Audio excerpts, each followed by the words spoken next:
కాంగ్రెస్ అగ్రనేత రాహుల్ గాంధీ చేపట్టిన భారత జోడో న్యాయ్ యాత్ర ప్రారంభమైంది. యాత్రను ఏఐసీసీ అధ్యక్షుడు మల్లికార్జున ఖర్గే ప్రారంభించారు. మణిపూర్లోని తౌబల్ నుంచి భారత జోడో న్యాయ్ యాత్రకు శ్రీకారం చుట్టారు. ప్రారంభోత్సవానికి CM Revanth Reddy, deputy CM Bhatti విక్రమార్కతో పాటు AP PCC chief Gidugu Rudraraju, Raghuveera Reddy, Pallam Raju హాజరయ్యారు.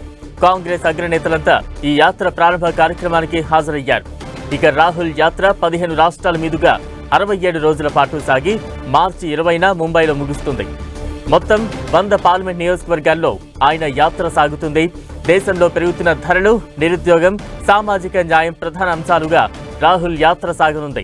గతంలో భారత జోడో పేరుతో కన్యాకుమారి నుంచి కశ్మీర్ వరకు రాహుల్ యాత్ర నిర్వహించారు. ఇప్పుడు భారత జోడో న్యాయ్ యాత్ర పేరుతో మణిపూర్ నుంచి మహారాష్ట్ర వరకు యాత్ర చేపట్టారు. ఈ యాత్రలో యువత, మహిళలు, అట్టడుగు వర్గాలతో రాహుల్ మమేకం కానున్నారు.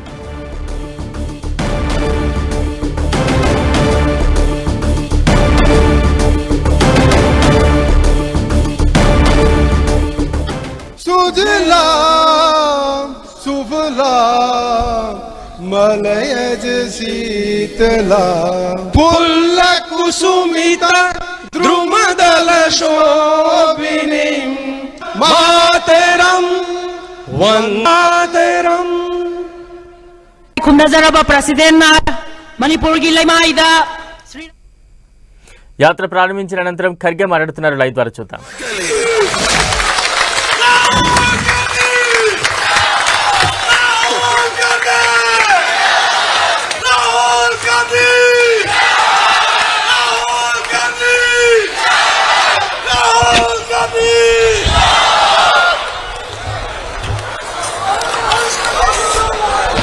खारगे जी, कांग्रेस वर्किंग कमेटी के सब मेंबर्स,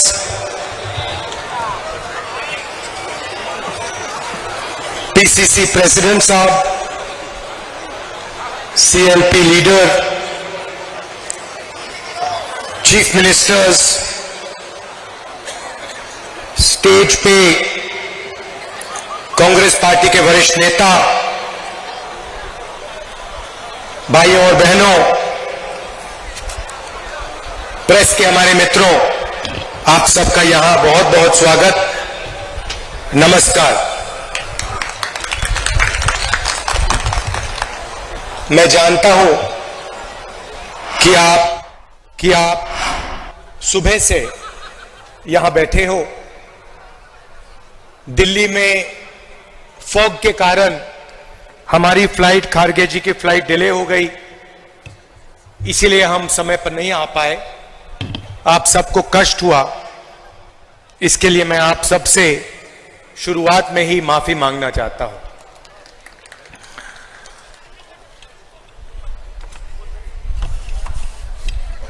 उनतीस जून को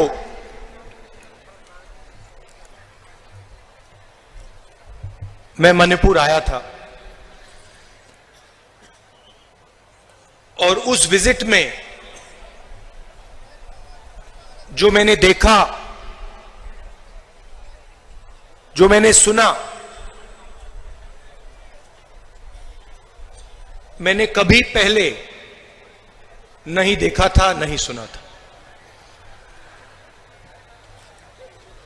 2004 से मैं राजनीति में हूं। पहली बार मैं हिंदुस्तान के एक प्रदेश में गया जहां गवर्नेंस का पूरा इंफ्रास्ट्रक्चर कोलैप्स कर गया था,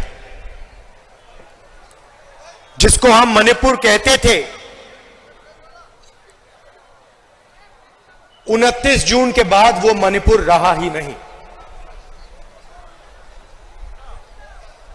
बट गया। कोने कोने में नफरत फैली, लाखों लोगों को नुकसान हुआ, भाई बहन, माता पिता आंखों के सामने मरे। और आज तक हिंदुस्तान के प्रधानमंत्री मणिपुर में आपके आंसू पोंछने, आपसे गले लगने, आपका हाथ पकड़ने नहीं आए। शर्म की बात। शायद नरेंद्र मोदी जी के लिए, बीजेपी और आरएसएस के लिए मणिपुर हिंदुस्तान का भाग ही नहीं है। आपका जो दुख है, आपका दर्द है, वो उनका दुख, उनका दर्द नहीं है। पिछले साल हमने भारत जोड़ो यात्रा शुरू की। कन्याकुमारी से कश्मीर तक हम चले, 4000 किलोमीटर चले और भारत को जोड़ने की हमने बात की, नफरत मिटाने की बात की, एक धर्म को, एक जात को दूसरी जात से मिलाने की बात की और बहुत अच्छा रिस्पांस मिला। लाखों लोगों से बातचीत की, उनका दर्द सुना।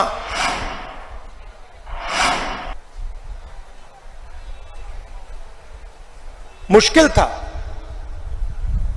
मगर बहुत अच्छा लगा। लोगों ने कहा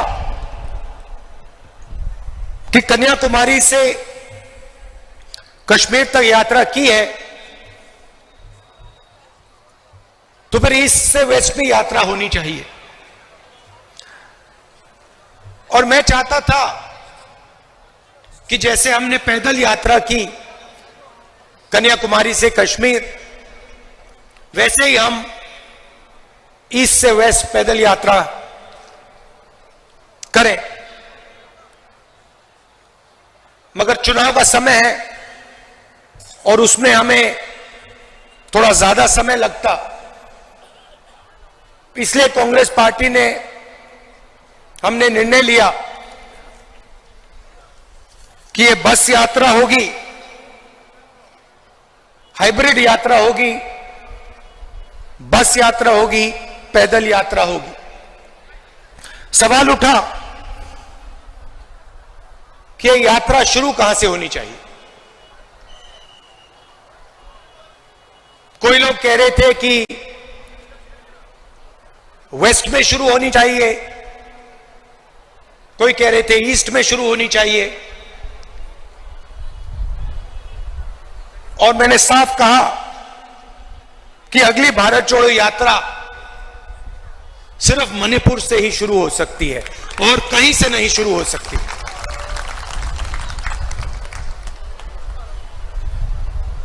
मणिपुर बीजेपी की जो राजनीति है, बीजेपी की नफरत, आरएसएस की नफरत,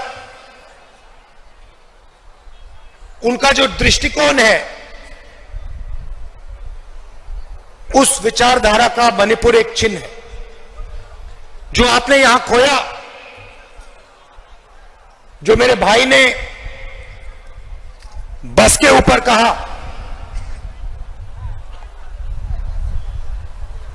कि we have lost what is most precious to us, you have lost it because of the ideology of the BJP, because of the politics of the BJP, because of the hatred that the BJP and the RSS spread in their politics. I was listening to my brother when he was saying we have lost what we valued, and I was thinking to myself, yes, you have lost what you have valued, but we will find what you valued once again and bring it back to you. We understand, all of us on the stage understand the pain, that the people of Manipur have been through. We understand the hurt, the loss, the sadness that you have been through. And we promise you, we commit to you that we will bring back what you valued. We will bring back the harmony, the peace, the affection that this state has always been known for. Question arises, why Nyaya Yatra?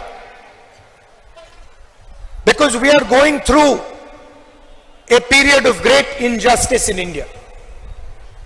Social, economic,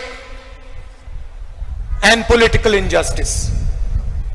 Injustice against the people of Manipur, the traditions of Manipur, but also injustice across the nation. Economically, monopolies are being built.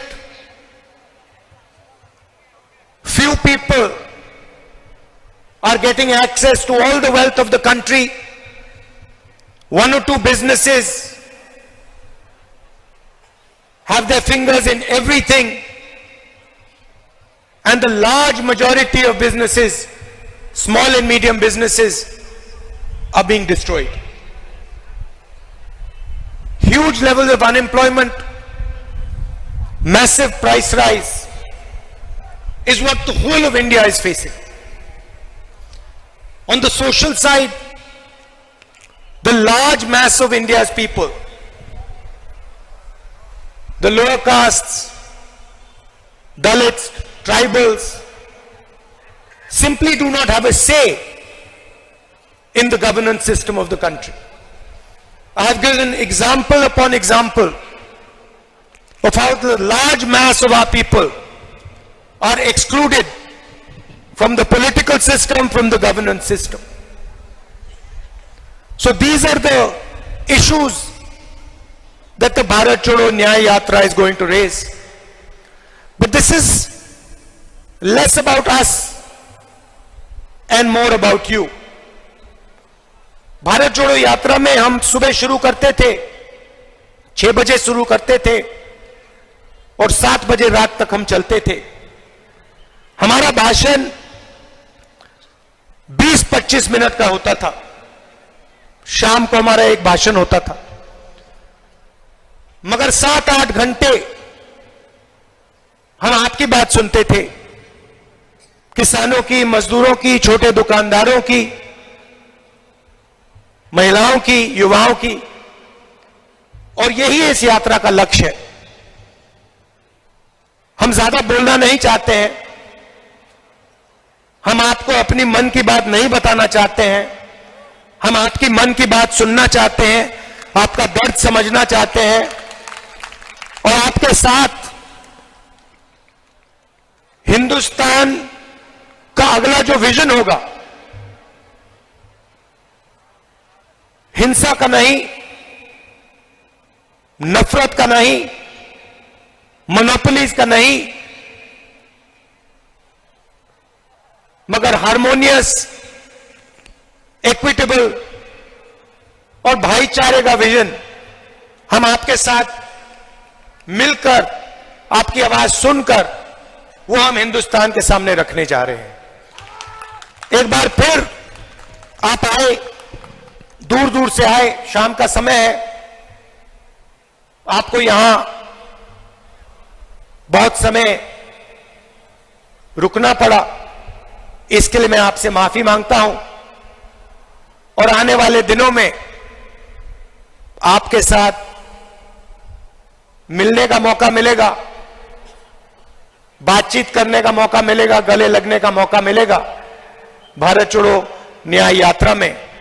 तो मैं काफी खुशी से आपसे मिलने की तैयारी करना. बहुत बहुत धन्यवाद. नमस्कार. जय हिंद.